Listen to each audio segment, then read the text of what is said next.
I'd like some truths. Where is the truth today? I'll do some truths. We want some truth today. Here is some truths right now. The truths. Dum dum dum dum. Truths. Hello, it's Truths on the Move today, where I analyse the news to see if we can find out, is there a divine truth behind the material realm? We can tune into that, bring about a new, glorious, utopian society. Oh no, no, no! Just going to try and do that. Look in the front of the car. It's a lovely White House station. Driving on. Brian! Brian! Brian! Are you a good little boy? Brian! Brian! Brian! Brian? Are you alright, darling? You're doing that thing where a dog goes round and round, but this time in the front of a car? This is life. This is life. Don't say this isn't. It is. Official! Beware house price bubble. What? A bubble of house prices? Britain is on the verge of a dangerous housing bubble, the Treasury Chief watchdog warned yesterday. What is this world? A bubble? A watchdog? Is this the Beano? Nest eggs? Build a million nest egg? With a bubble and a watchdog? Is this a poem? It's first blood to Farage. In ill-tempered TV duel, UKIP chief gets the public vote as he takes on clegg over migrants, EU and jobs. A snap poll. So that just means quick and not thorough and biased.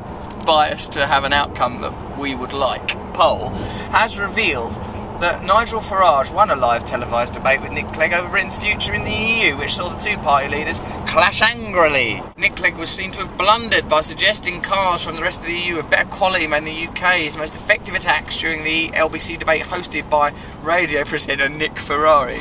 Hey man, I'm Nick Ferrari. I'd like you to come on my show. Bow bow. Hey man, yeah, I'm Nick Ferrari. Here are some things I know. I'm just a man on the radio. Here's Nick Clegg, here's Nigel Farage. Neither of them have relevant views. None of them should be in the news. None of them have real integrity. None of them care about you or me. None of them have a soul. Both of them are a pair of meaningless establishment assholes. I just made that up. Trust me. Trust old Russ. Dark side of the moon. Why you're more likely to have weird and wonderful dreams on certain nights. Now they're entering into the realm of mysticism, aren't they? Slept badly? Question mark. Had a strange dream?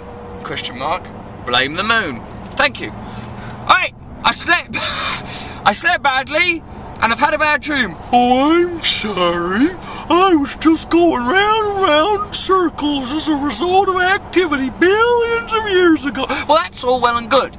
But I dreamt that my dad came out of some woods and he was naked and he had an erection. Then as he approached me, he detached his erection, it became a club, and he clubbed me over the head with his erection, which was, you know, as I say, now a club. Then I looked at his face and he was crying, and out of the tears, each of them contained a childhood memory of when he had hurt me, and as they landed on the earth, a flower grew, but as then the flowers grew, they started to attack me. So stop it! That's not an actual dream of mine, just so you know, I improvised that. But I did improvise it from my own brain, so it doesn't have zero meaning. People have more weird and wonderful dreams around the time of the full moon, a British study found. Psychologist Richard Wiseman, that's his name, he's made that up, hasn't he? Made the surprise discovery as he analysed the experiences of 1,000 volunteers who had played sounds as they slept. Play some sounds while they sleep. Are you sure, Professor? It sounds almost too scientific. He said, for instance, someone might dream that they are flying on a dragon, then get off the dragon and go have a cup of coffee with George Clooney. Well, I wonder what could have inspired an association in their dreams between George Clooney and coffee. Could it be the bombardment of George Clooney drinking coffee images that they were dealing with while they were awake? Some people dreamt they were superheroes. They thought they were Batman or Superman fighting crime. Childish dream. Whereas most dreams are very pedestrian, things like being in the office all day typing. Don't dream things you could do anyway, it's a waste of a dream. Of course there's a relationship between it. If the moon is affecting the tides, and the tides are made of water, if the moon's affecting women's menstrual cycles, and humans are made of water, and the mind is what, electricity and water, yeah, the moon probably does do it. We are the same as the moon, we come from the same explosion as the moon, we are intimately connected, implicitly connected to the moon and our environment. We are one with our environment. Read James Lovelock's Gaia theory. All of the organisms of this earth are harmoniously interacting, and presumably beyond even the earth, and presumably beyond the gross and identifiable material and less obvious materials, metaphysical materials, mystical materials, quantum materials. All things are connected and are one. So we should live in harmony with our environment, harmony with one another, instead of finding erroneous, duplicitous, deceptive, unnecessary, spurious reasons to be divided from one another. Like, for example, stockpiling of morning after pill will fuel promiscuity. They mentioned this yesterday, they're really into it today. It won't. Stop it. Shut up. Just shut up. Just shut up. Jeanne Moir and Alison Boshoff attack Chris Martin and Gwyneth Paltrow for being human and having human emotions. God, we're more likely to believe in the supernatural. If you believe in ghosts, panic when you break a mirror and would rather walk on the road than under a ladder, you're not alone. Oh, ain't I? No. In fact, Britons are more likely to have faith in the supernatural than in God, a survey has found. Well, God is a supernatural concept. It's sort of beyond the material understanding, isn't it? That's supernatural, beyond natural, uber-natural, beyond natural parameters. One poll asked 2,000 adults a series of questions about their beliefs and weighted the results to make them reflect the population as a whole. That's what all surveys do. Weighted it. Right, now pretend it's everyone. Okay. The survey also provided a fascinating insight to the grip that superstition has on our lives. A third of Britons consider themselves superstitious, with walking under a ladder most likely to be linked with bad luck. I mean, there is some logic to that. I mean, what's going on up the top of that ladder? Probably a person doing something, so they might drop stuff. So that superstition really is just a sort of a rule. It's just a rule that's entered our culture. Breaking a mirror, bringing 7 years of misfortune, is the second most commonly held superstition. Well, that's because it's the abstraction of the self reflected back at you, and the mirror is representative of the self. You don't want to break yourself, I suppose. It's like, so there's an obvious mystical idea, the fragmentation of the self. You want the self to be maintained, so there's even a sort of quite a rational thing with that. Touching wood, taking third place. Some say that's because of the cross upon which Christ died, but another way of looking at it is that we have to remain grounded and connected to nature. So there's a rationale behind all these rituals. These rituals, in fact, tie us back to our indigenous, original nature. Superstition is when we forget why we have it. We need rituals. We need to be connected to one another and connected to the earth. When we're in more trouble is when we believe in nothing at all, when we're in a nihilistic wasteland where our beliefs are established and dictated by evil organisations such as this one. The Krays! The bloody bastards! Still quite glamorous, aren't they, the old Krays, to this day. Basically, it's quite nice to see people who are good at fighting, wearing a nice suit and having lustrous head of hair, and still being good at fighting. Bethnal Green Hardman, Chunky Morgan, lifts two other members of the gang. Chunky Morgan. Sounds like lovely, doesn't he? Chunky Morgan would kill you for a shiny new penny.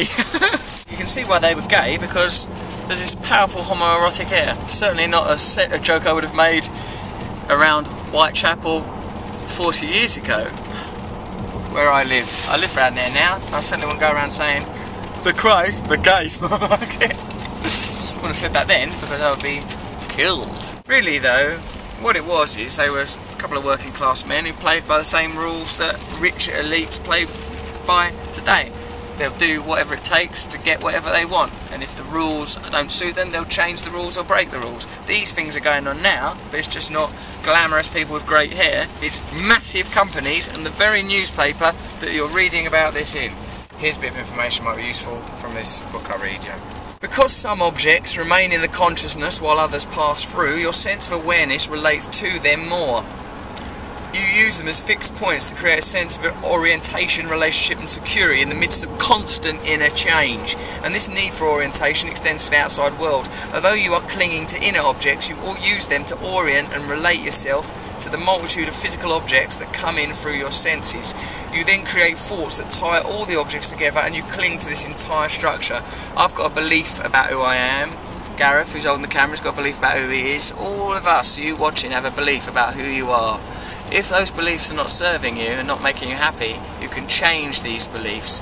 It's a kind of form of self-hypnosis. These organisations help to hold that belief system together. Mostly you probably feel a bit lonely, do you? a bit self-conscious and a bit afraid.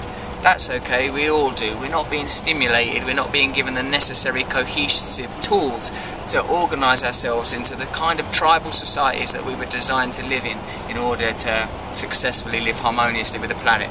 But luckily, as this little bookie book told us, we can change that.